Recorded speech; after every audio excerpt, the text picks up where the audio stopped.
Welcome, you gorgeous millennials. Welcome back to the Millennial Matriarch podcast. This is your host, Ashlie, and I am here with my beautiful sun shining through her window. Smile is on her face, co-host Alexis. Welcome to spring, Alexis, right? Yeah, I think it's in like 2 weeks officially.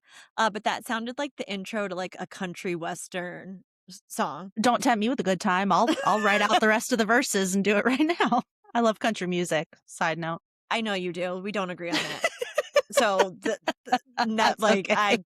I just can't. I do accept your love of Nickelback because let me tell you, there are some Nickelback hits. I like that we just got that on recording, by the way. You admitting that there are some Nickelback hits.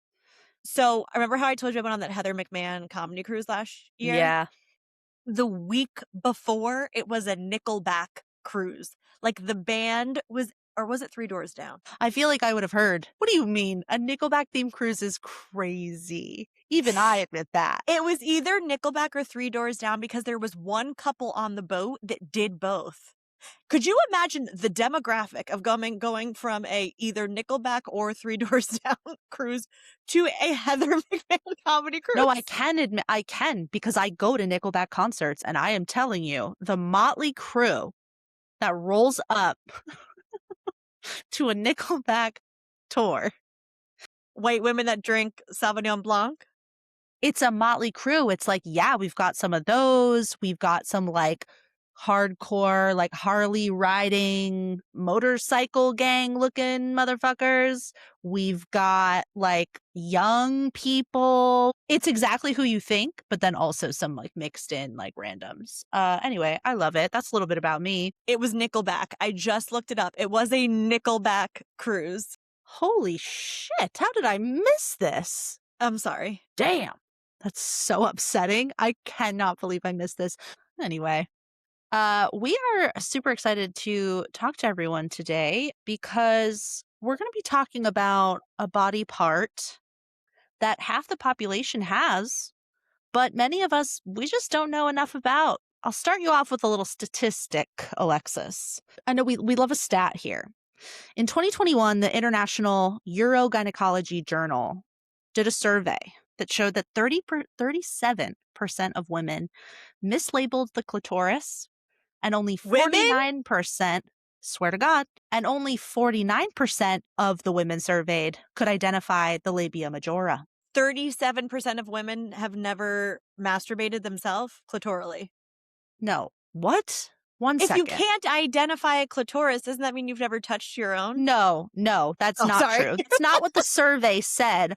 Guaranteed, when I started masturbating when I was a little wee one, I just knew something felt good down there when I rubbed it, but I wouldn't looking at a diagram would have been able to label the clitoris. Nevertheless, this is your reaction is, I think, warranted in that, whoa, like that's a lot, right? Like that's a good amount. That's a good amount of ladies like not knowing what they're working with and what's down there. Yeah. Now, beyond anatomy, I think we can say there's some general discomfort around what I would consider one of our most major body parts. In 2021, PubMed said that 61% of women reported feeling shame or embarrassment around their genitals. And I think as a society, there's a general, for lack of a better word, quietness around women's physical and reproductive health. And what that's done is it's sort of led to this secrecy and this shame about it. So I'm lucky enough that I grew up in an environment that really like encouraged openness. We prioritized knowledge when it came to our bodies. But the reason that we wanted to talk about this today, or the reason I'm really excited to talk about it, is that even with that background and coming from a very open household where we talked about these things, I have to admit that I am still learning new things about my vagina and my reproductive health all the time. So that's what we're going to be talking about today. We're going to chat through some of our experiences, things we've learned along the way. Really, we just want to sort of open the door here to what I'm calling the vagina monologues of a millennial matriarch. I want to kick it off by asking you, Alexis, like, what's like your general, I guess, like upbringing been when it comes to your hoo-ha? Like, what are your feelings? So I like to joke that I grew up in a nudist colony, because not from my father's side, but my father was outnumbered. It was him and then my sister, my mother, and I. In my mind, my mother was always very comfortable with her body. So I remember she would change in front of us. Well, I would sit in my mom's bathroom and watch her get ready. So I would see her change. She would wake me up, maybe not fully clothed. And that is why I am the way I am. I also am very comfortable with nudity. Mhm. But then you have my sister who is like, don't look at me because she's like, all I did was see like women naked growing up. But I say that because when I got my period, sorry, not when I got my period, because I got my period in 5th grade. When I started wearing tampons for the first time in 7th grade, my mother handed me a handheld mirror, a box of Tampax, and the pamphlet and said, go have fun. Go. Best of luck. And the reason I bring up that story is because I'm like, my mom was, in my mind, my mom was constantly walking around naked or changing, or and not constantly, but enough. I don't know that I remember her ever sitting down and having like a period conversation or a Oh, birds and the bees conversation. Like, I really? remember when I first like, I don't know if this happened to you, but in elementary school, when you're in 4th and 5th grade, you get that's when you learn about puberty and sex. And in my school, they separated the boys and the girls, and they each watched a boy video and a girl video. And listen, that we just got to roll with it because I don't think that flies the same way today. Yeah. But, like, I remember mom got me the book in preparation, The Care and Keeping of You book, which is like the American Girl. So, it was talked about, but it wasn't, I think it was just assumed? I don't know. I Mm. know that might sound like a long story to get to a non-answer. No, I think you brought up this thought around, I don't know if this was actually like the way that your mom felt or would label it, but it's almost like you can be comfortable in, like, your nakedness and Yeah. still not know what the fuck is down there, and I'm not saying she didn't, I'm just saying, like, that juxtaposition exists, that's clear based on some of the stats that we say, and also, you can be super comfortable in your own body, but still not be someone who, like, is down to talk about it and get into the nitty-gritty with your friend, with your kid. Yeah. Again, might not have been her story, but I feel like it's a lot of people's story. It's why those books existed, right? Like, oh my, you literally unlocked like a whole thing when you said Care and Keeping of You, because I feel like all of the millennials and their moms know what we're talking about. That Chicken Soup for the Teenage Soul, like Yes. all those kinds of books. But yeah, like those books existed because there was this need to be like educated, but oh, like we don't necessarily expect that school is going to get this deep into it. We don't expect that your parents are going to get this deep into it. So like here is this book. And even though, my mom and I really like would get into the details, and she really was like the professor of my health education, cuz I'm sure we did get pulled into things like you just described in my school. I just don't remember. I'm sure we did. I just don't remember. What I remember is Yeah. my mom kind of walking me through everything in different parts of my life, not all at once. But I still had that book. That's how fundamental that book I feel like was. Like I I still just looked had on it. Amazon and it is still around. I'm sure the versions have changed. Oh my god, I should go next time in New Jersey. I should see if I can find that book and then Yeah. order the new edition and compare. So I have a friend whose daughter has like a newer, like more modern version of it, but I can't remember like exactly what. I mean, I didn't flip through it, but yeah, it's still like around. Like the brand is still around, but it's different now. But it doesn't. Not that it doesn't matter, but like so grateful that that book existed. Especially for people who like wasn't getting that type of education in school, like didn't know what to expect. But that book only went so far. Yeah, because you didn't want to like scare the shit out of little girls. But okay, so I think periods is like a really good place to The start, start honestly. of menstruation. Right? It's sort of, hey, not saying the your clam burger didn't matter before that, but menstruation really was like, oh shit, I have a vagina and it's doing things, and now I need to tend to it. So you got your period in 5th grade? Yes, on my grandmother's 70th birthday, Iconic. Was she pissed that February 24th. you took the attention away from her? Was she pissed? Fucking this kid. I helped raise this kid, and now she goes and gets her period on my birthday. What a bitch. That I always wonder, do I remember the date because it was her birthday? Or do I remember the date because it's when I became a woman? Do you remember the date you got your period? No, I don't remember the date. I remember the circumstances. I remember I was in 6th grade, and I remember, like, the whole day, but I don't remember. Yeah, I don't remember the date. I was in school, so I know that, I know it was during the school year. I remember going to the bathroom in the nurse's office. That was like Oh, the perk shit. because I got my period in elementary school and that was considered young at the time. Now it's probably normal.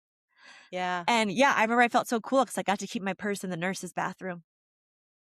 See, Oh, me and that's purses. It just fancy. comes back to me and my purses. Yeah, little did they know what was in there was tampons.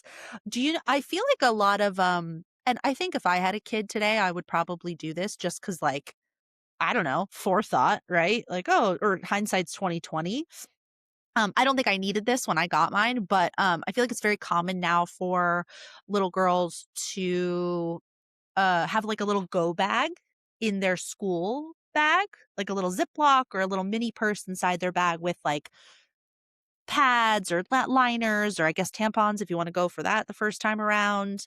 I don't think I had that. I mean, I knew where the materials were in my bathroom at home to access it. Like, my mom made sure she sort of showed me, generally, "Hey, here's what the things are," but, like, it wasn't until I She had a hard hat and a flashlight and she was like, Ashley, let me show you.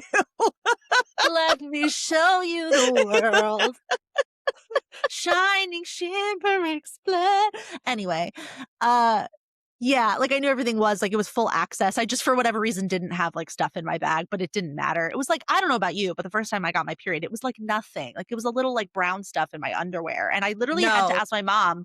I was like, "Mom, like, why is it brown?" And she was like, "Oh, I think you bled a little and it dried and you didn't know." Can I remember, like, my stomach hurting that day, like, having, like, front, like, lower love that you tummy remember pain. that. Yeah, I do, and I remember being like, "I think I got my period, but I'm not sure," and she was like, "Well, what do you mean?" And I was like, "It's like, there's just, like, a little bit, and it's kinda brown," and, like, and she was like, "Yeah, that's it." And then, the floodgates officially opened. But why? Was yours, traumatic? I was the girl who cried, period. And then when I got my period, I was Jesus. ill prepared. The girl who, like, were you like, "Are you there, God, it's me, Margaret?" Were you, like, praying to get it? I don't think so. I saw like no. I like saw the movie and I had developed early. So, I mean, something about the way my body felt, I thought that I was going to get it soon, but I remember like I would like go to the bathroom and like think I see something and then I'd put like a pad down and then like hours later there'd be nothing and like okay, so that was that was Alexis would nothing. see, like, a little lint ball in her underwear. Yes. And I would be like or like I was in 5th grade and like maybe I didn't wipe the best. Like, you know what I mean? Like it was like Oof. I would see anything. And then I remember I was at home. I remember the underwear that I was wearing and they were 100% from Limited Too and they were full backs because I was in 5th grade. Hell And yeah. I remember my dad was leaving the house to go to a meeting. And I was upstairs going to the bathroom and I pulled my pants, or I was trying to, and I pulled my pants down and I just remember going, Mom! Like at the top of my lungs. And obviously my mom came upstairs. My dad did not. My dad held the fort. He said, something's afoot. So he And I waited. am not going up there. And so my mom went upstairs and my mom was like, okay, you got your period. Like, she did the whole thing, like we like soaked the underwear. She like got me a pad, blah, blah. Yeah. And I remember my dad waited because he needed to see what was wrong, And I remember looking at him and he was like, what happened? And I was like, oh, I got my period. And I just remembered, looked like the blood went out of his face. Like, I just remember he was like, I feel like the look on his face was, oh, we're doing this now. Like, I just Yeah. feel like he was like, she's not a girl. Yeah. Like, There it is. She's back again. Brittany's back again. Not yet a woman. Do you think he was just like, do you think because he was like, ew? Or do you think because he was like, oof, all right, my first child, we're here. the second the Yeah. second. Don't get me started. I was actually telling my husband recently, talking about periods, because I know we're going to get to that topic. But I Amen. told him, I was like, listen, one day, if we have a daughter, you can never ask her if she's PMSing. I was in 7th grade once, and my dad, and I was being a royal bitch, as one does. And my dad was like, are you getting your period or something? And I was like, you cannot ask me that. Yeah. I was like, how dare you? Do you like life? Like, clearly Don't not. He ever didn't ask value me that his. again. Don't ask me that again, motherfucker. Yeah, that's a hard Mom can no, ask me and that. You cannot. it's a little less stingy when, like, your mom asks you, but it's also like, "Bitch, don't start with me, okay?" That kind of bleeds, though, nicely to another, No pun intended. thought that I had. Oh, no pun intended. Well, pun intended.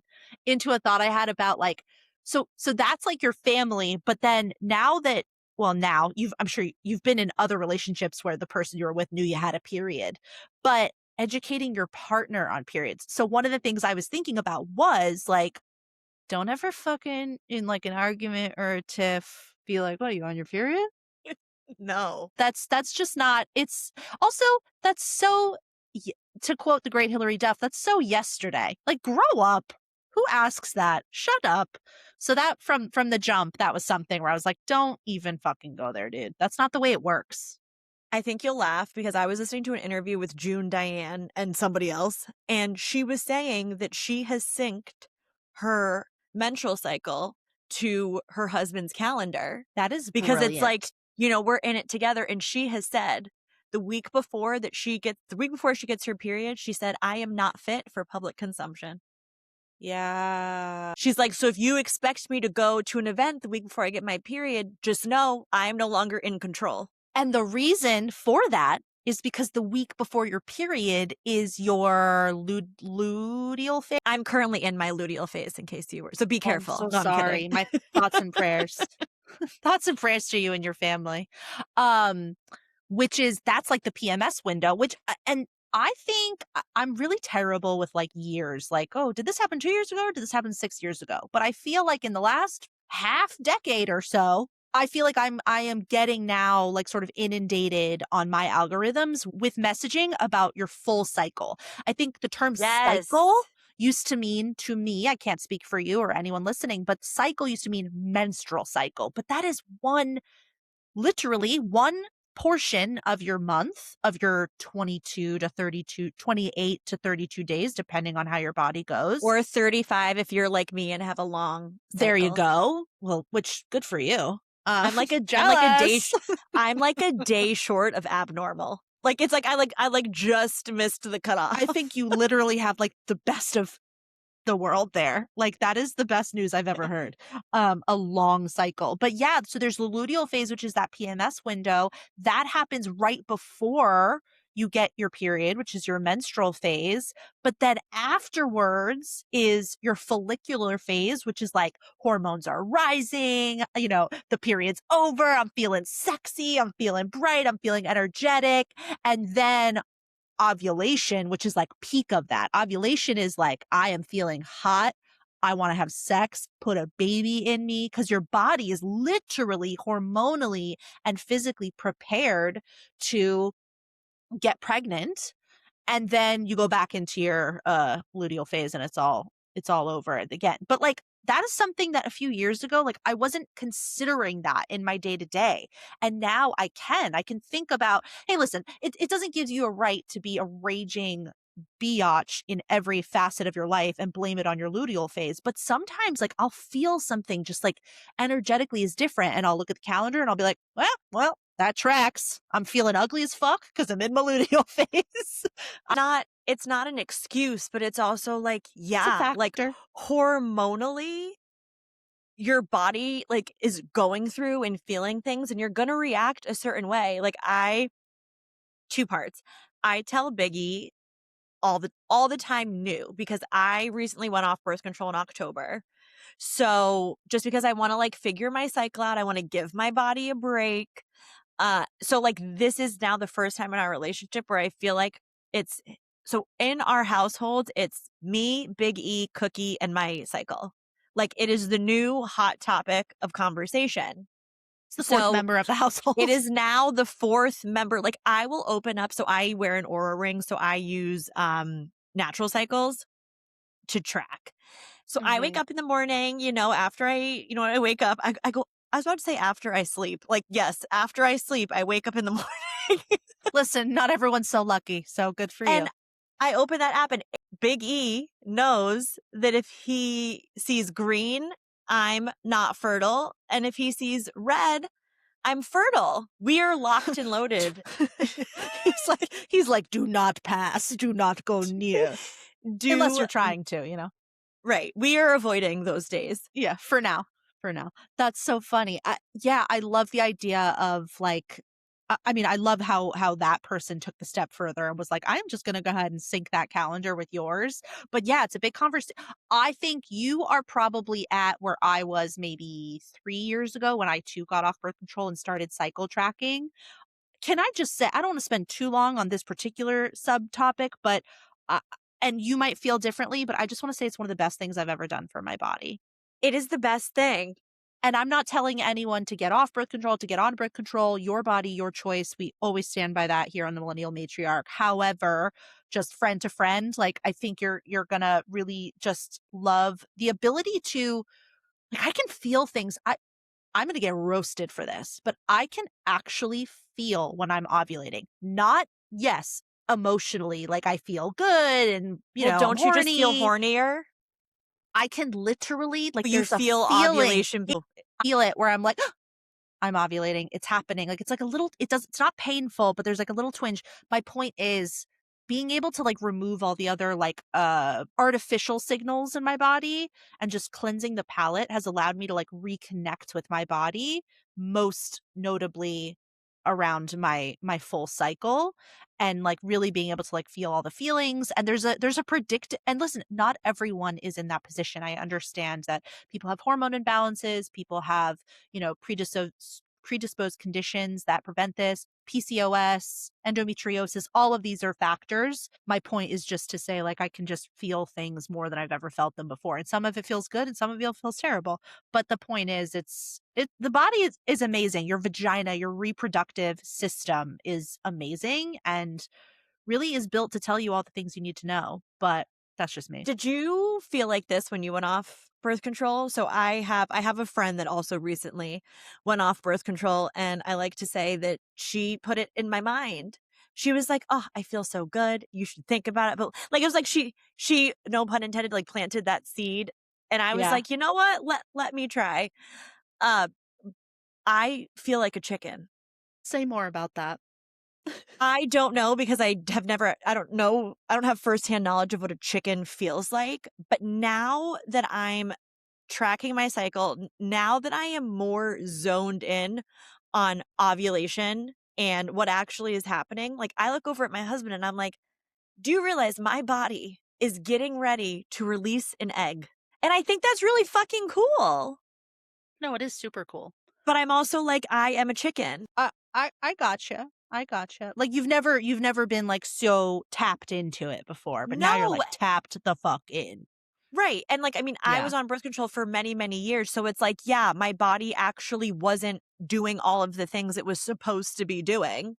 Yeah. So, I actually right now in being if I went off birth control in October, what's like almost 6 months, not 6 months, like 5, 6 months, I almost feel like I'm getting my period for the first time, except for Yes. I have the knowledge and experience of having a period for over a decade.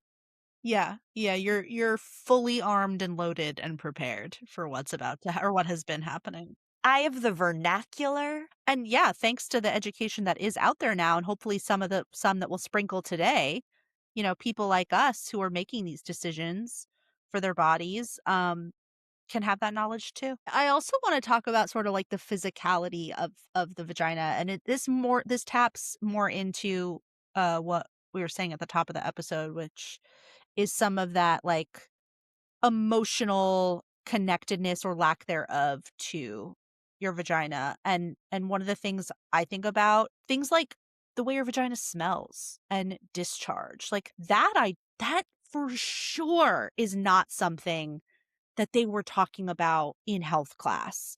That for I feel like sure is no. Yeah. something that, like, I had to sort of come to. Alexis was kind enough to outline some myths around the vagina, ahead of this episode, and one of them is that, oh, vaginas, like, aren't supposed to smell, period, full stop. They're not Just supposed to smell nothing. like anything they're not supposed to smell, and that's bullshit.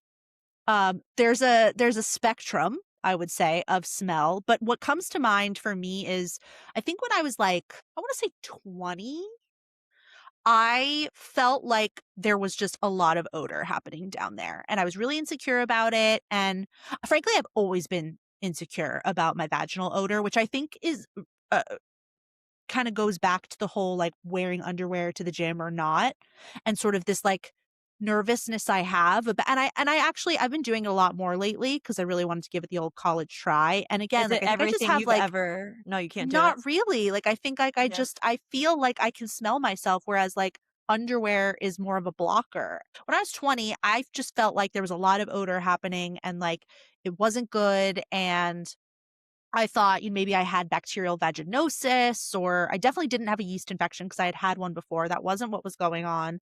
So I went to the gynecologist and I, got my annual and I mentioned, like, I think, like, there's, like, you got to check me out, doc. Like, there's something going on down there. And, my doctor, he's a real chill guy. And, he was doing the pelvic exam as you do. And he went in there and he, scooped a little something out and he put his fingers to his nose and he gave it a good sniff. And he looked up at me and he said, Ashley, I hate to tell you this, but that's what a vagina smells like. There's nothing wrong with you. That is just the way a vagina smells. And he even made me smell it. And he's like, is this what you've been thinking? I was like, yeah. It's This is what just it's like to be a funny. woman. It was hilarious, but he was like, "This is what a vagina smells like. Hate to break it to you, Angel." And it dawned on me in that moment, like, it's a lot of like the insecurities we have as people, right? Like, you're insecure about something that no one else can see, hear, smell. Like, Smell. it was just another one of those examples of things that really was just, a figment of my imagination. It's not that there's no odor, it's that that's the way a vagina smells. Now, there are certain smells, fishiness, cheesiness. Those are things that could possibly point to a concern. But I guess I wanted to bring that up because I wanted anyone who's listening who maybe isn't aware of the differences and also is insecure about the way that a vagina smells. I just wanted to put that to bed for you because I think that is just one of the many things that we are sort of told, one of the many myths. That's bullshit. Do you remember? And I had to look up the year. In 2016, there was something called the hashtag panty challenge. Is there any No. recollection for you on this? No, 2016? Is that what you said? Yes, yes. So yeah, we were very much in each other's Oh, lives at yeah, that we were point. still weren't we still working together? Yeah, Yeah. 2016. Was it one of our clients? No, I'm kidding. No. No, I can't even believe that, like, I literally had to look it up because I was like, it's one of those, like, things that's, like, deep-seated in your memory, but you're like, "Wait, let me pull that back out." So I Googled it, and sure enough, yes, it was 2016, and this was when women were taking pictures of, like, the inside of their undies when they pull them down to go to the bathroom, and they were taking pictures of their quote unquote "clean underwear" and doing hashtag panty challenge to basically show, like, "Ooh, look, I don't have any moisture or discharge," and then posting it on social media. It was sick. It was one of those things that only 2016 could have done. Wait, I'm literally looking at I had to pull it up. It was big on, like, I wanna say, like, Twitter and maybe Twitter and I think Twitter and Snapchat. Instagram, yeah. Like, could you fucking first of all, I'm never pulling my panties down and taking a picture of the inside of my panties regardless. But there were basically, like, women doing that to be like, "Look, like, clean panty club, hashtag panty challenge." And looking back on it now as a grown woman, only 10 years out, I'm disgusted. Like, but the reason that I bring it up is because this is the shit I'm talking about. Do I think you would see something like this today? No. But I bring it up because I feel like it's ingrained in my memory. And I, at the time, remember being like, okay, like, that's not realistic. But I also remember feeling insecure about it because I don't think I have ever pulled down my pants and there not been some level of moisture in my underwear. Well, I'm a That's big just sweater, me. so, like, I just pulled up this article that was in Glamour magazine about the panty challenge, and Yes. there's actually a Dr. Wider, who's quoted in here, and if you listen to Taste of Taylor, she's a regular co-host on the show, and Nice. she actually says in this article that a moisture-free vagina should be a red flag. Vaginal Amen. discharge is not only healthy, it's very common and normal. It keeps the vagina clean and prevents infection. You know what? Can I just crack that wide open? Realizing Yes. that a vagina is self-cleaning and that you don't actually have to douche. I have never actually douched, but I remember after I got my period, I had a babysitter at the time who was like more like a nanny, so she was older. And she Yeah. was like, "Yeah, you're going to have to start douching." And I was like, "What?" Now, come to find out, douching is actually, unless like douching is not something you should be doing Terrible. with any kind of normal occurrence and all, if at all. Nope. I just use my Love Wellness vulva wash. That's enough. You don't need to be cleaning the inside.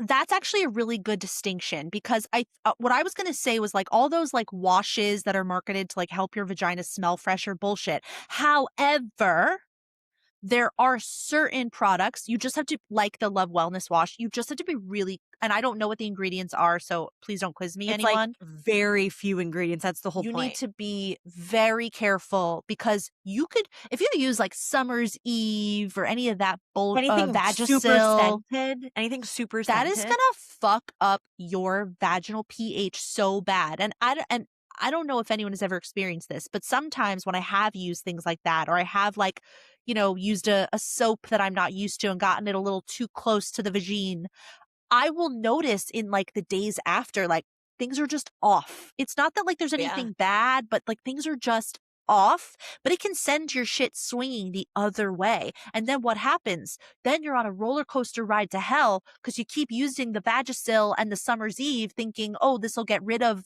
the odor that I'm having or the discomfort that I'm having. But you're really just like going in a circle over and over and over again. Do not use this shit unless it's coming from a reputable company like, a Love Wellness or a Lola, or something like that. Two companies that I would love to work for, by the way, just putting that out there for anyone listening. Ye Honestly, guys, warm washcloth, get it down there, give it a little rub, make sure hot water's rinsed. I like to use a soap on my labia, it makes me feel a little more clean.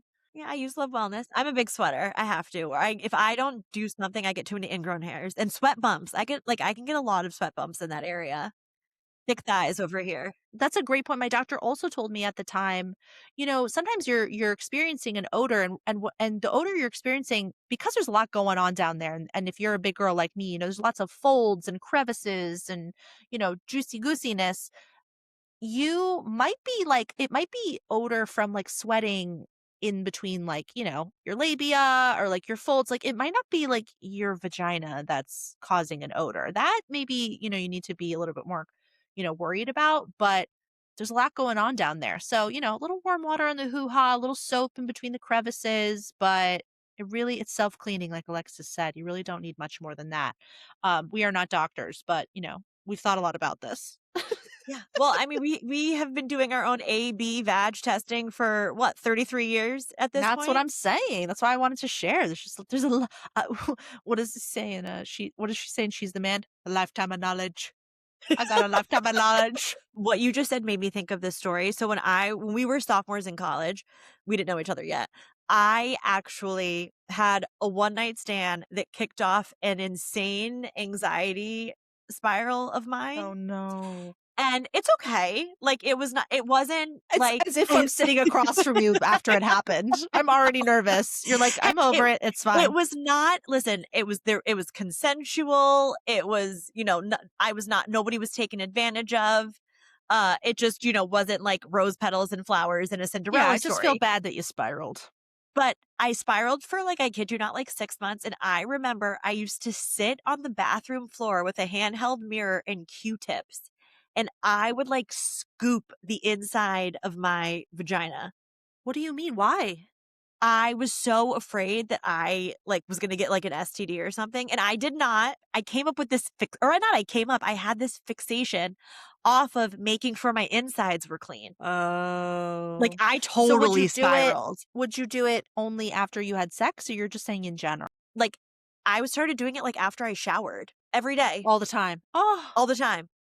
why do you think that share what you want to, but why do you think that one specific encounter like triggered the spiral? Did you not use protection with that person, so that's why? I didn't use protection, or there definitely was some Mm, sloppiness around it, yeah. and my memory was not up to par. And I just had this fixation where I felt like I had to clean my insides. What do you think helped it subside or go away, or are you still doing that to this day? Could you imagine the amount of Q-tips? I go through enough Q-tips. It took like 6 months, but and I got tested. I got tested multiple times, but then I couldn't I listen, I clearly if this wasn't a sign that I had had anxiety, I don't know why it took long after this to be diagnosed. Yeah. I would go to the health center, I would go to Planned Parenthood, like, I got tested multiple times. Actually, the health center at Suffolk was like, "You don't need to come back anymore." Right, like, baby girl, you're fine. I had become obsessed with it, and it wasn't until I went and studied abroad in Prague that my mind was able to fully switch off from it, and that situation happened 1st semester sophomore year. It was the first weekend, it was, like, the first weekend sophomore year, and it Oof. took me the entire school year to stop, and now, I wasn't necessarily every single day scooping myself out with Q-tips, which please don't do that. I guess I'm not fully understanding, like, I understand the cleanliness part of it, but were you doing that because you thought that you could get rid of something that was in you, like an STD? I am smart enough to know that that would not have done anything. Okay, I just wanted to It was understand. not logic. It was not I Yeah, think I also wanted to be able like, I think I wanted to see my discharge make sure that it closer, was, like, like, normal just like I was color. monitoring myself a little too Sure. closely, Yeah, but yeah. it became a slippery slope where I feel like I had to keep doing it because if I did notice something, I wanted to, like, tackle it right away. Right, right, right, right. Huh. That's interesting. I mean, listen, I hate that that happened for you, but I also think I don't know. I also think like you might have created like an intimacy with yourself that you didn't have For before. sure. Like I'm For sure. someone who like I have even to this day, although like I've figured out a lot of it, like I have a really hard time. How do I say this? Looking at yourself? No. You know what? Yes, I will cop to that. I will say, like, the other day, like, I had, like, a little, like, bump or whatever, and so I, like, took, a mirror to it and was Yeah. looking, and it's not so much like, "Ew, gross," like, it's not about that, like, again, grow up. Yeah. But also, like, I'm not gonna let the patriarchy keep me down, motherfuckers. I'm looking at my cookie. No offense, Cookie. Uh, Cookie's like, sorry. "You can look at me." Alexis's dog is named Cookie. I don't know, it's just like, yeah, like a general like, ugh, like I get a little shivery, like when I have to when I have first of all, when I have to go to the gyno for my annual, I have to like really like I'm a strong-willed person, I'm a mentally resilient person, so Yeah. you would never know looking at me that I'm panicking inside, but I am panicking inside. I have to do deep breathing exercises, like, I don't like things anywhere near or inside my vagina except when I'm in an intimate moment with my partner. Like, Yeah, I that's just who you just are.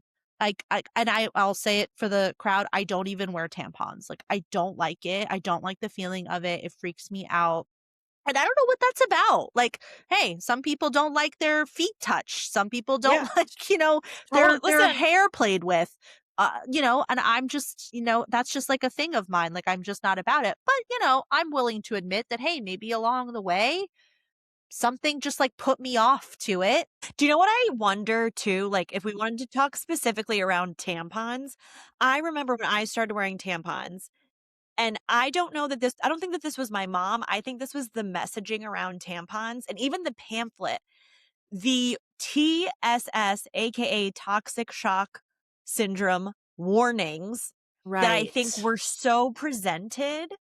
And toxic shock syndrome is no joke. And for those of you who don't know, it's something that can happen to you if you, for example, leave a tampon in for too long. So I remember that when I first started using and then changing my tampons, I definitely was changing them like too frequently because I was so afraid that if I left it in, something was going to happen. Mind you, now you've got people out here that sleep in tampons. I can't. I cannot sleep in a tampon. Ain't going to catch me sleeping in a tampon intentionally. I always remember, like, friends and stuff talking about that. Um, Not something I had to worry about or think about a lot because I just the process of You're even like, I'm not even going to go there. yeah, like, I can't even put the tampon in, let alone, talk about it on this level or be in fear of this. But yeah, like, I remember friends, like, being super, super conscientious of that and that being, like, a fear in and of itself. And you know what? It's a valid one. I think that there was a lot of, like, discoveries happening, especially in our, like, early adulthood, around that. So that makes sense. Do you know what I would And love honestly, better when safe than sorry, right? Like, don't know because I don't know enough about that. Like if you're constantly like ripping out a dry tampon that doesn't feel good. But oh, I hope presently and in the future, and I can and I don't I'm gonna do some research on this now. I hope the fear mongering around vaginas and vagina things is lessened. Because, on last yeah. week's episode, when we are talking about impressionable brains, if you're talking about girls that are getting their periods in elementary school, middle school, like their brains are still developing and the fear mongering may stick with them.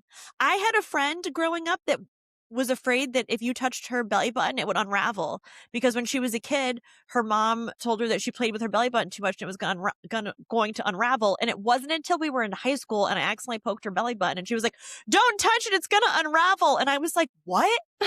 I'm like, "Let's do that." I'm sorry if you're listening. I'm not laughing at you, I'm laughing with you.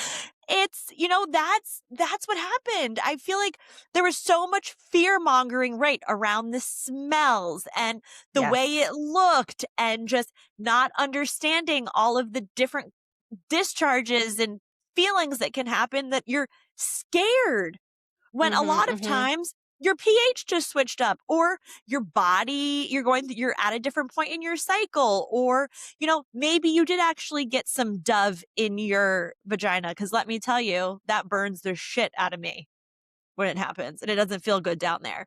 But yeah, I feel like a lot of it was fear mongered. Like, Yeah, let's come from yeah. a place of education, but not a scare tactic.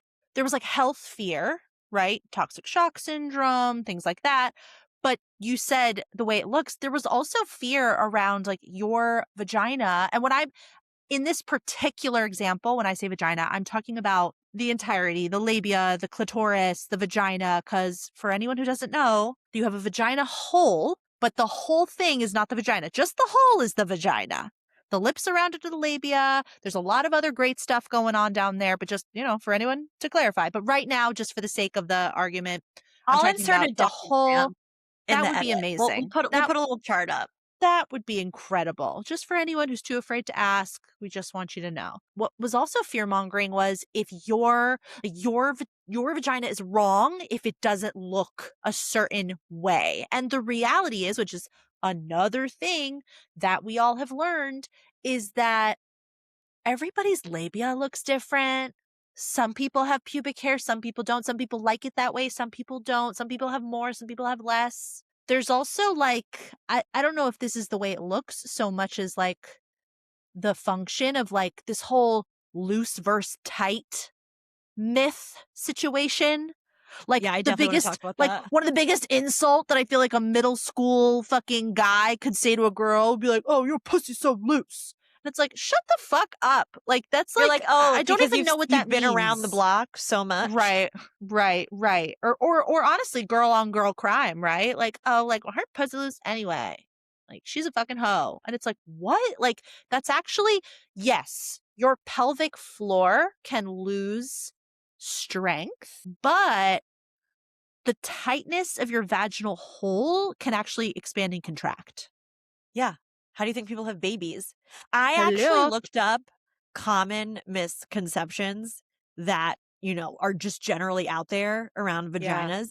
And the tight versus loose was in the top 10.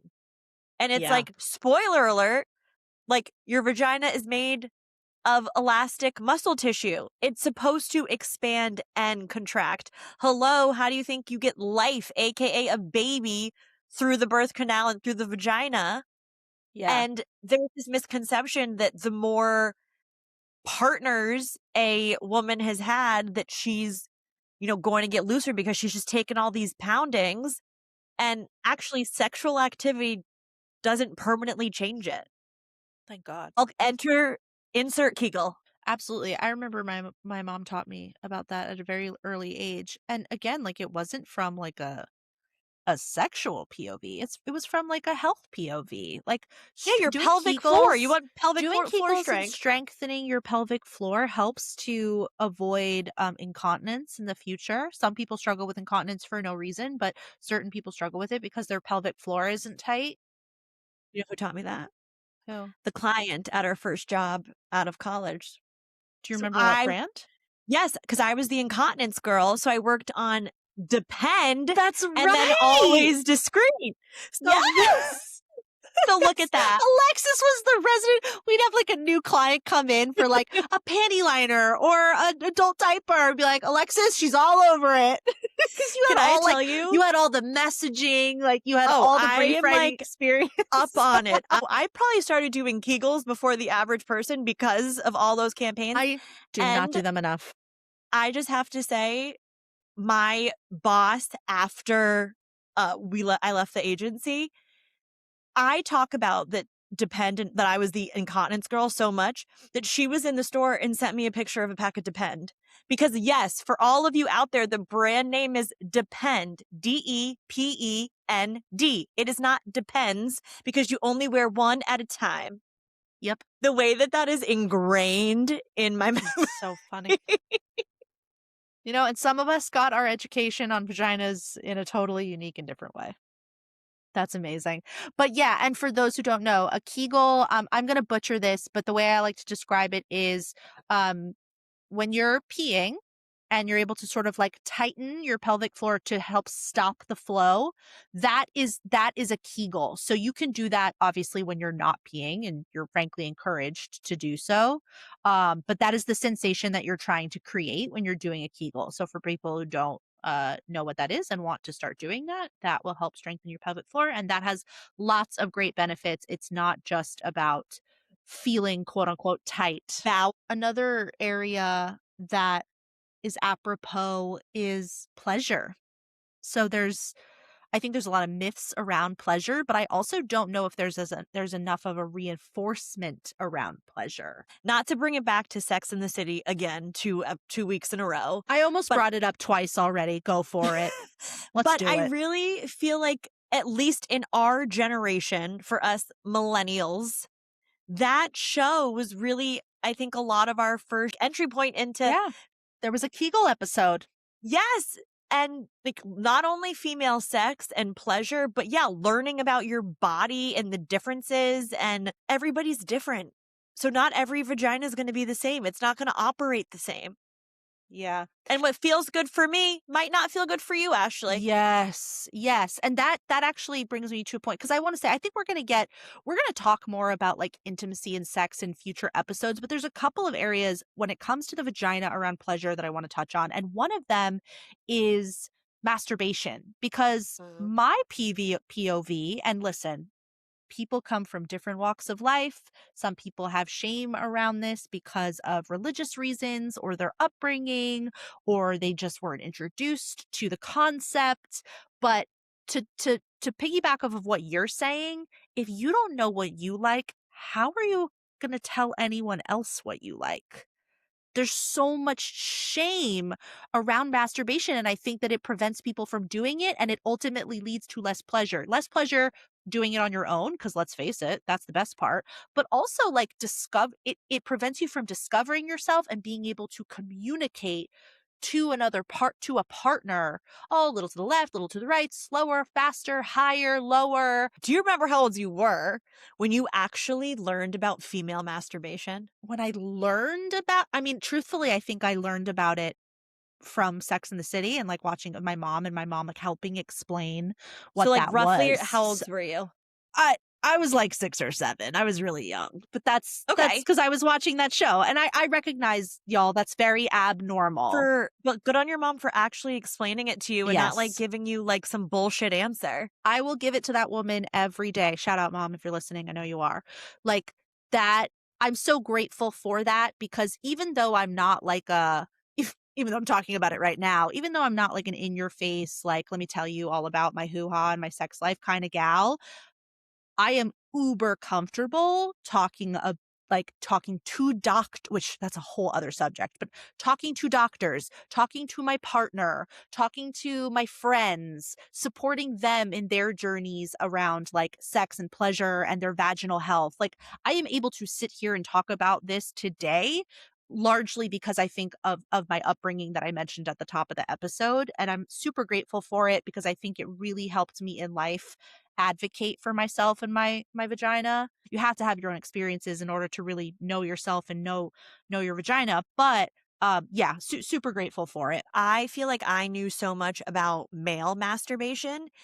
I didn't really or my first memory of actually learning and discovering what female masturbation was I read it in an article in Cosmo Girl. Yeah. And then let me tell you, I read an article and it was talking about clitoral stimulation, and I sure as shit put my hands down my pants until magic happened.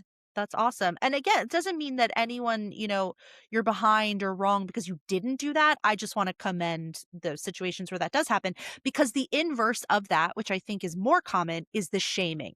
You did what? You were masturbating at how old? You learned it from where? Ugh, there's just such a stigma around it. But And not to for your point, guys. But not not for for guys. guys. You've like, how many people talk about, like, the tube sock joke? Like, middle school for boys and middle school for girls, like, could not be 2 more different worlds. American Pie, right? Like, Oh, if yes. that movie didn't fully, like, open up the door to male masturbation, I mean, it was already open, but if that didn't fully illuminate that, like, guys do, girls not so much, or girls are the ones that I mean, that I could go on a whole diatribe, but girls are the ones that need convincing about sex. They're the ones who need to sort of be coaxed and pushed. Guys are just ready to go and built in, and they're fucking everything in sight, even a warm apple pie. Like, Even a warm apple pie. yeah. Another thing that this kind of brings up is, in the realm of pleasure is, vaginal versus clitoral orgasm, and I wanna bring this up because I thought that this was a widely known stat, but I have come across women that I've mentioned this to in passing, and they've been like, "What?" Or, "Oh my god, I had no idea." So, I sought out a specific source, but the Journal of Sex and Marital Therapy says that only about 18 to 20% of women can orgasm from penetration alone. I'm gonna say that again. Only 18 to 20% of women can orgasm from penetration alone, which means that the rest of the women out there statistically need some sort of clitoral stimulation in order to orgasm. There are women out there, many of whom might be listening, that are having orgasmless sex because their partners, if they have a penis, are just ramming it in there and nothing's happening. You need to involve your fingers, you need to involve a toy, and again, this circles back to the importance of masturbation. You need to I mean, you don't need to do anything. But if you're interested in having an orgasm and all you've ever tried is penetration and you haven't had one, and don't say, "I'm not sure." You would know if you had one. You would know. I talk to my friends a lot about sex. I always have. I'm very sex positive, very sexually open. Masturbation is one of those things that it is not unanimous. I have friends that I'm talking about people who are in committed relationships. So let me start there. I have friends that are absolutely, I do not masturbate. I'm gonna save that for my husband, my partner, my blah, blah, blah. I have friends that, like, refuse to bring toys into the bedroom. I have friends that have, like, never used a vibrator. And then I also have friends that are like me that are, are not ashamed to use vibrators. I mean, I got my first vibrator in college. It was a small little lipstick one, and I'm pretty sure it was like 11.99 at some sketchy sex shop in New Jersey. I got mine at CVS. Yeah, they have them at CVS now. Yeah, easy peasy. I think masturbation is such an interesting topic because I think that even though women are talking about it more and it is becoming more of a commonality, I feel like for certain people, it's still such a taboo topic. And even not even just masturbation, but even like the friends that I have that are like, I'm absolutely not using a toy with my husband or my boyfriend or my partner. And I'm like, why? And they're like, well, I Yeah. don't need one. And I'm like, you're not curious? I don't want those people to feel judged, but I also really feel like them saying that and speaking in absolutes like that is coming from a place of shame. It's not coming from a place of knowledge. If you've tried something and you've said, huh, it's not for me, rock and roll. But to never have tried, To never be curious, like, never be curious. to never be curious, and to also, and I don't assume that these women are also saying this, but there's also women and people out there who are dissatisfied with their pleasure chest and are also saying, "Oh, but I would never try this." It's like, "Okay, well, now you've lost me." You know, I just You're like, "I can't help you if you won't help yourself." listen, I can bring the horse to water, but I can't make it drink. Like, I get that. Again, your body, your choice. I just want to make sure that when women specifically, when people with vaginas are saying this, it's coming from a place of like, no, thank you. It's not coming from a place of shame or frankly partner shame. Like, I it's not my business, but if they're willing to speak about it, I do like to inquire. Like, okay, are you not using, let's say, a vibrator to stimulate your clitoris while having sex because your partner is intimidated by the use of a toy? Because your partner doesn't know that you aren't someone who can orgasm from penetration alone? Like, I'm not saying I'm getting into like huge conversations with people that I barely know in their sex life, but when things come up, like I can't help but wonder if that's where it's coming from. And that is really what I hope to illuminate here. Did you ever watch How to Build a Sex Room on Yes, I Netflix? loved it. That show was so interesting because I remember that there was this one specific couple where the woman had never had an orgasm, and her husband said that, like, he was trying to read romance novels, like, he was really trying to learn what he Yeah. could.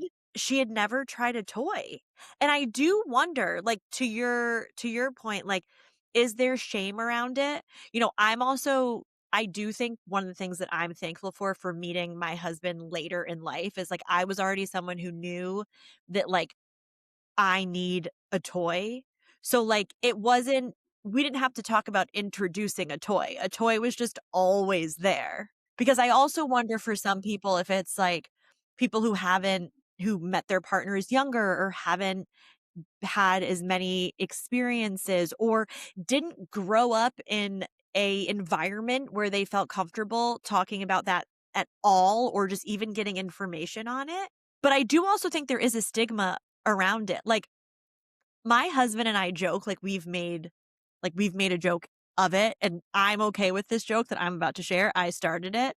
But it's like, yeah, I broke my clit. Like Matt Rife has this bit where he's talking about how in order for a girl to orgasm, she needs basically like a AK-47 like strength pow pow pow pow pow.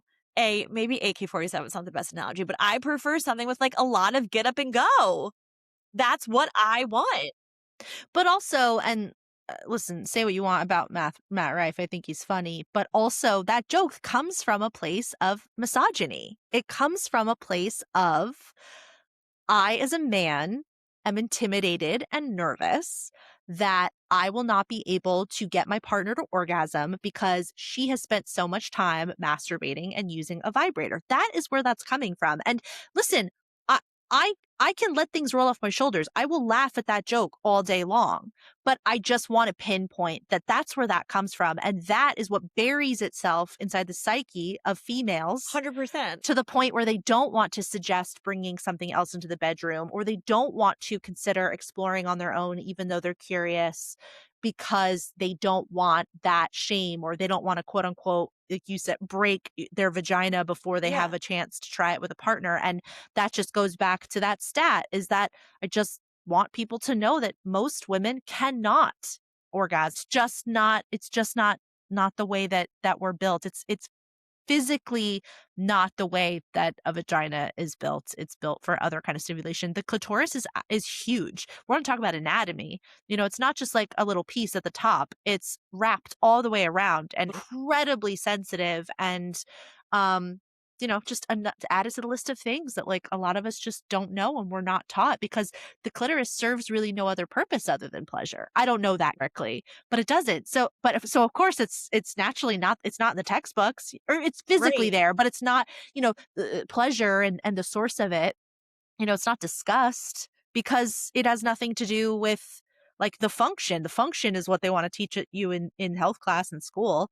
Like it's left out for a reason. Not to mention some cultures that ensure that you don't even have one. I won't get into I know. It's mutilation at this point heartbreaking. It's at the podcast, but yeah, it really fucking pisses me off, because the point is there is this blanket of misogyny that exists that don't want women to have access to the kind of education that we're talking about on this episode, because they don't want women to experience pleasure. They don't want them to have that. because I live in this society, I can understand the thinking, but I guess in my life, I have only had partners that have been okay with it, That's want to great. be part of the process. And because I can understand if someone's like, oh, I want to be a part of it. And it's like, yeah, you can be a part of it still. Yeah. Like that is definitely valid, but to be intimidated and like it's like, Yeah. why are you so small-minded? Yeah. And again, I'm never that's never gonna make sense to me. I'm not wired that way. Yeah, good. Well, to play devil's advocate with my own argument, I also don't want to assume that all men who are trepidatious about their female partners, or their partners who have vaginas bringing toys into the bedroom. I don't want to assume that it's all because they're asshole misogynists. That's not true either. I think there are some great people out there who are just afraid because they don't know. Sometimes your Yeah, partner needs to be educated just as much as you do. I mean, I think I've had partners who um were totally open once I sort of brought it up, but they just didn't know, like it wasn't their instinct. yeah, and But that's I fair. sort of had to coach them through, and then, we were home free. But then, conversely, I've also had partners who never made sure that I had an orgasm. And then I've had partners who insist that I do unless I tell them, "No, I'm good." Because every once in a while I'm like, "No, I'm good. Like this is where the train ends." Sometimes you just gotta phone it in, and that's okay. If you're Yeah, doing that because you want to, that's fine, you can phone it in. because you want I'm to. not saying faking it, I'm saying you phone it in. Yeah, yeah. We're not Do not listen, fake I'm it. I'm opposed to faking it in 99% of situations.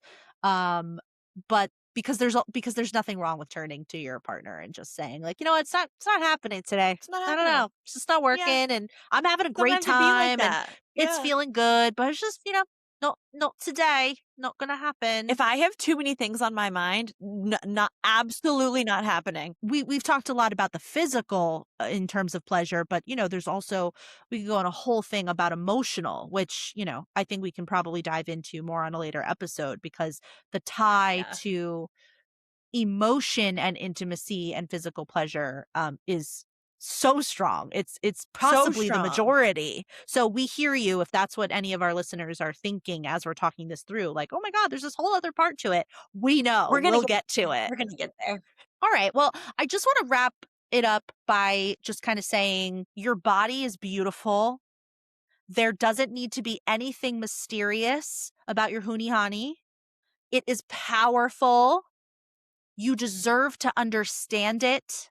You deserve to learn more about it, and what we've shared today, hopefully isn't new, but if it was, just know that it's such a small percentage of what you can learn about your body, and most of that has to be learned just through your own experiences. But let's Yeah. keep talking about it. We know we are here on the Millennial Matriarch, and we just wanted to talk about it with you all today. Now, time for one of our favorite parts of the episodes. It's a little silly. It's a little slutty. It's just like us. It's the Millennial Mouthfuls segment. This is where we talk about what we love, what we hate, what we're watching, what's bothering us. What are we thinking about this week? What's on our mind? What's stressing us out? What is your first topic today, Alexis? Okay, not to keep calling it back to last week's episode, because this is the third time I'm now going to call back to it. So if you haven't listened to it, go listen to it. But obviously, we talked a lot about America's Next Top Model, and Ashley had told you that I did purchase Jay Manuel's book, The Wig, The Bitch, and The Meltdown, Yeah, I keep forgetting the title. which it's a long title. It's okay. But it's funny because it looks like the Devil Wears Prada Yes. like cover, but then it also says the tagline is the devil also wears cheap shoes. So Jay Manuel wrote a fictional book. This was published in 2020, but it is basically about it is about a model competition. It's called Model Muse. And he says it's a fictional book, but obviously he talks about, in his bio, he says that he was the creative director on ANTM. So reading this Right. book, and now there are parts that are absolutely over dramatized. And now I am almost done with this book. I think I have like 60 pages left and maybe even a little less than that. So I have read the majority of this book, and it is impossible not to wonder what is real and what is dramatized. So much so that the part of the book that I'm reading, so I'm about to give away a spoiler. So if you have not read the book and you want to, it's coming. So throughout the book, the book follows this main character whose name is Pablo Michaels, and he is the supermodel, BFF to Keisha Cash. And Pablo Michaels, is the creative director on this show, Model Muse, which is basically America's Next Top Model. Like everything about the competitions, the judges, blah, blah, blah. So throughout the book, you see he texts this person who's his in case of an emergency contact. And then it comes out that that person is Jay Manuel. The main character is Pablo Michaels. But then Yeah. there's all these callbacks throughout the book where he talks about Jay Manuel He gave himself a cameo in his own book. multiple times. That's so Multiple times. And honestly, funny. I kind of have to say I love it. Like I love that. I love it. And I get it that he's probably dealing with his own processing and trauma through this Yeah. Pablo character. I mean, So it's the like, shade. but the shade, I needed to read this book after watching the documentary. There's also another documentary coming out on E! About America's Next Top Model. And the joke that I've now made 3 times is somebody has Tyra's voodoo doll and is putting all the pins in it right now. Yeah. This is what happens though, right? Like, Yeah. think about it. Anyone who's ever been exposed or had quite literally an expose written on them, whether it's, a news article or something, it's all these things then start to just burst out. You're questioning what's real versus what's made up, which means that there are things in that book that we don't know about in the ANTM world, but that you're now questioning, oh, did that really happen? Early on in the book, there is a scene that is depicted that is very similar to the Shandy and the Italian men. And it looks just like that situation. The end result is not necessarily the same. In the book, it is not portrayed fully as a sexual assault. It definitely leaves it up to the imagination. And I think that's the point. But that was the scene that I was like, okay, you can't not draw a comparison to that. So it has now made me wonder what other things are in this book that maybe were not on ANTM at all, where it was more of like a behind the scenes things that happened. That's what I'm saying. I don't think I fully grasped that it was a fictional book. So I love that take. Yeah, I mean, I know you and I both watched that or listened to that interview where he was on Lady Gang, and he definitely has said it's fiction, it's fiction, it's fiction. But I am also going to say this: most of fiction is based on fact, or at least loosely pulled from it. And yes, that is the sign of a work of good fiction. But I'm also like, I just am so curious. TV related, you and I have both been rewatching Vanderpump Rules, which I think is so funny, But unprompted. you did a season 1 rewatch. I started at Oh season yeah. 8. Yeah, you're because you're wild. It's I wouldn't say it's a red flag, but it's a bright orange flag for me, for you. March is the 3-year anniversary of Scandival. So it's very apropos. I just completed and am watching the reunion from the Scandival season, the one where they Oof. filmed the whole season and then they put cameras down and then Scandival came out and they picked cameras back up and they filmed the final episode and then the reunion basically becomes all about it. And holy schmagoli. I mean, what a moment in reality TV culture. It's rewatching it, especially when Rachel Leviss becomes part of the cast, and watching it with the lens of now knowing what happens later gives me a totally different perspective of her than I did originally. I would say same, but I do think our perspectives are opposite. So, and I Okay. know we're going to get into it, but I also want to say this. I recently, this might have been what sparked my VPR rewatch. Some article came out, or at least I saw it, I think last week, and it was about Rachel and kind of how she removed herself from the public eye. I'm pretty sure the article said she's living in Arizona now, running like basically like a wellness retreat or center kind of thing. I started watching season 8, which is when Raquel, aka Rachel, is on the show as James' girlfriend, but as more of a cast member and not an aside. Mhm. So this is the Mhm. scene this is Brittany and Jax's wedding this season. This is when Bo, Stassi's husband, is also more of like a full-time cast member, however that looks. Yeah. Katie and Tom are married, not married right now. Lala's engaged to Randall. Like Randall makes an appearance on the show a few Talk about what times. didn't age well. Can I just say I read Lala's book, like, within the last year, her I which need she to read wrote it. when she was still with him, Yeah. and I may have said this previously on the podcast, but I am patiently waiting for her next book because her book was great, but it was when she was still with him, so, like, she thanked him in the book, and it was, like, a little bit Yeah. about him, and I was like, "Oh, this is so cringy knowing how things went." So I'm patiently waiting for her next book where we can really get the inside tea on everything that went on with him. Anyway, Yeah. sorry. But tell me more. So you're watching the Scandival episode and you're looking or episodes. I'm a big Lala fan, and typically I align with her takes.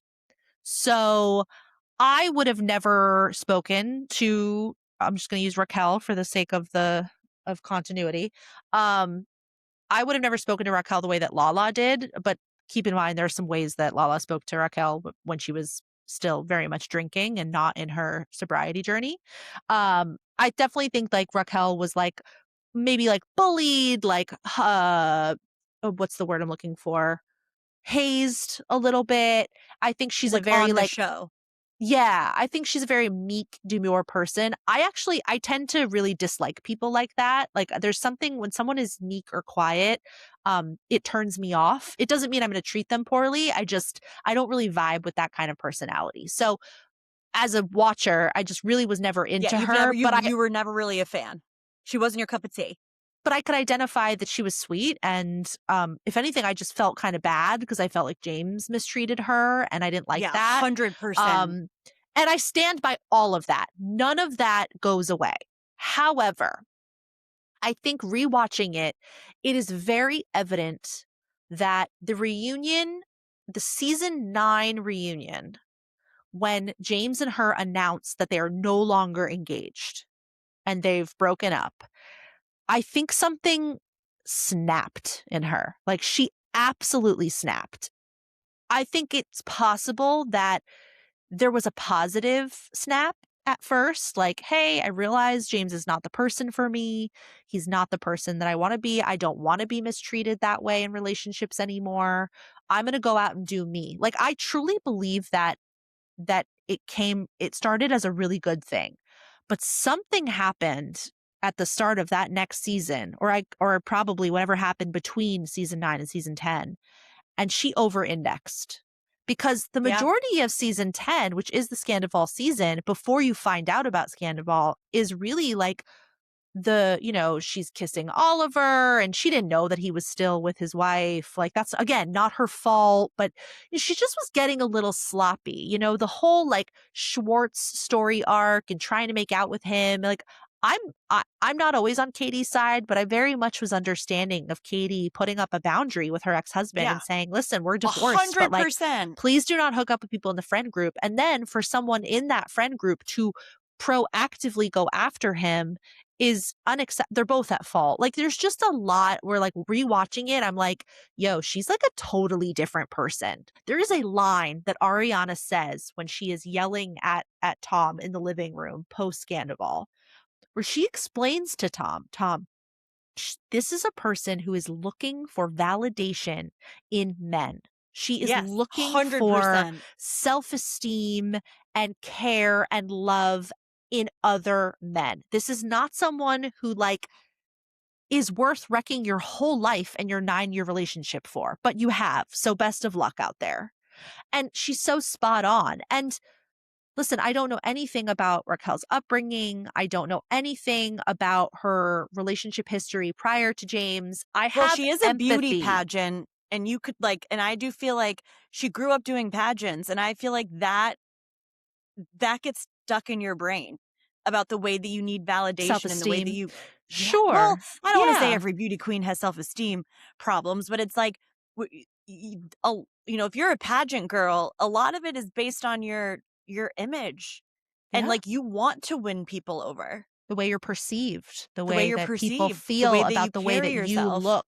I'm not gonna like beat a dead horse here, but it's sneaky and it's vile, and I just feel like something snapped and she was too I feel like she then began to lean on her meekness and her quietness and her shyness and her sweetness. It was like she started using it for evil because there were things that happened again, watching that season lead up to before Scandival actually broke, where I'm just like, "You are diabolical. You are diabolical. Like, something is wrong with you." And I just for the record, I'm not only woman blaming here. Tom, there's always been something wrong and diabolical. And there was Yes. weird. You could tell like season 9, he starts to like physically look different. And I think that like I mean, listen, all the years of partying and, again, Ariana said it best in that scene where she was just like, you got a little bit of money and a little bit of fame, and you let it become your whole fucking personality, and you became a totally different person. I think he was always like a weirdo and narcissistic, and he's got like the opposite of mommy problems, where like I think maybe his mommy coddled him too much, and so he thinks the sun shines out his ass. I don't think that man deserves a platform. I don't feel worse towards Raquel than him, to be clear. But if we're just talking about Raquel here, like you see it happening and you're just like, what is wrong with you? Like, how could you look Ariana in the face? How could any woman look another woman in her face that you're friends with? The type of friend that you go and have sleepovers at their house, the type of friend that throws you a birthday party. How do you look them in the face knowing that you were just gobbling their boyfriend's knob in the other room? Like, you are foul. I think for a lot of people, like, if we're talking about, cheating, and let's just take, like, Margaret Josephs as an example from the Real Housewives of New Jersey, it didn't feel wrong to her. But again, Right. she was cheating with somebody who, like, came who was like a third party. She wasn't cheating on her husband with somebody who was like in the friend group, which to your point, I don't know how you look any of them in the eye, but I do when I watch her. And even now on season 8, she is somebody to me that is just that is very easily manipulated. And I do think that there are weak-minded people. I think some people are more strong-willed than the other. And I think that she is somebody who is easily manipulated and can be, or at least at that time, could be easily manipulated. I wouldn't be surprised if in her mind, she thought they were going to run off together and start a life together. Something weird happened where, like, I don't know if her family, like, brought her to the light and was like, "Baby girl, like, he's not Wake in up. love with you," because she kind of, like, immediately, like, distanced herself from him, and then she disappeared, and then the whole from what I Which I do remember. think was the right move for her. I think if she was like, I think for her to take care of her mental health and herself, Yeah. she needed to get out of the public eye. I'm happy for her. I think that maybe she realized, like, I don't need this shit. I could live a totally great, fulfilling life. I'm no longer with James, who's the reason that I was on this show. I don't need to be on this show anymore. I'm going to go take care of me. I'm going to go figure myself out. I totally respect that. Tom, frankly, is worse because he couldn't let it go. He couldn't walk away gracefully. He actually doubled down and Yeah. is not only still or was still on Vanderpump Rules, but now he's the Traitors and The House of Masked Singer. Villains. Like, get out of here, dude. Like, crawl in a hole and go away. But he can't because that's his whole thing. His whole ego is built around being this person on Outside this show. So it validation. doesn't, and as long as there's a handful of people that will still be his buddies and be his yes men, AKA Schwartz, AKA whoever this new girlfriend is, that's like totally ignoring the fact that he's like a pathological serial cheater. As long as he has a few of those people in his pocket, he's fine. If you want to start looking at somebody's core, who actually like has a heart and a soul there. Like the person who can, in my mind, it's the person who can kind of like bow out and say, this ain't me, this ain't I it. agree. I'm gonna like go focus on myself. I I'm not a Tom Sandoval fan. Like I never was really a fan of him at all on the show. I, however, do not agree with the fact that he was like the most hated man in America. I'm like, we've got freaking pedophiles running the country. We've got wars being started. I'm like, he did something super, super shady and disgusting and vile, but people cheat every day. There were so many circumstances that made it big in the VPR world, but I do remember wondering, like, why is this so big in general? And I don't know. I mean, I still can't explain it. It was insane. I mean, it was on CNN. It hit so many taboo topics. Like, not only do you have this guy who cheats on this girl that they're in a long-term relationship. Like, it's like that's ding one. Then you find out he's cheating with the girl's friend. That's ding two. Then you find out that like that girl is the ex-fiance of that guy's friend. Then you find out it's been going on for 7 months. Ding, number 4. Then you realize, oh my God, all of this was like on camera and yet not on camera. They were filming a Yet not on whole camera. show and it was happening behind the scenes. That's ding number 5. Yeah, it just gets worse and worse and worse and worse. It hit too many dings. All right. Well, I'm so glad that we got to celebrate the 3-year anniversary of Scandal together. You'll get there. You're not too far away in terms of seasons. Well, who knows if I'm going on. Actually, I think I will continue past season 8 now because now I'm like You so got to. fascinated. Come, you're so close. Just I know. do it. I Just go will. for I will. it. I'm like almost Yeah. done with season 8. I've blown through it. All right. I think that pretty much wraps it up for today. Thank you for listening to another episode of the Millennial Matriarch. If you want more of that daily chaos, our hot takes, and semi-responsible wisdom, please follow us on social. The Millennial Matriarch podcast channel is at the Millennial Matriarch Pod on Instagram and on YouTube. If you want to follow us individually, I, Ashley, am at Millennial Mind of Ash, and Alexis is at _millennial_matriarch. We're both on TikTok and Instagram. We're serving questionable decisions, comforting truths, the occasional wait, am I the drama moments? For more episodes of the Millennial Matriarch, you can find us on Spotify, Apple Podcasts, Substack, and on YouTube. Please rate, review, and subscribe if you can. Until next time, drink some water, trust your gut, take care of your vagina, and remember, you're the matriarch of your own fucking castle. Act like it. Love you. Mean it. Bye. Bye.